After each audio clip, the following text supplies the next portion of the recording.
In this video, we'll see how to create and manage baselines in PowerTable Gantt layout. Let's get started. First, let's create a baseline. In the Format tab, select Set Baseline. Click Create New, enter a name for the baseline, and click Create. Once the baseline is created, you can compare it with your project's current state. Since I already have an earlier baseline, let's use it for this comparison.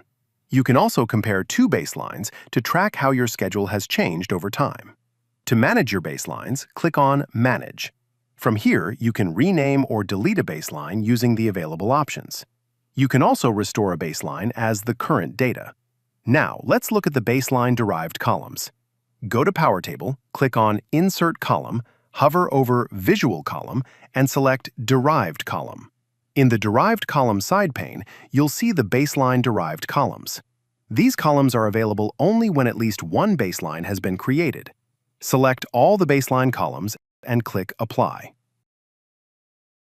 The baseline start and baseline end columns display the task's start and end dates from the selected baseline.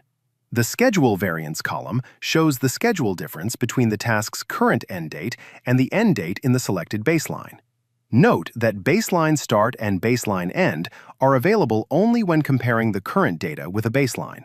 When comparing one baseline with another, only the schedule variance column is displayed, showing end date variations between the two baselines. And that's how you can create and manage baselines and use the baseline-derived columns in the Gantt layout in PowerTable.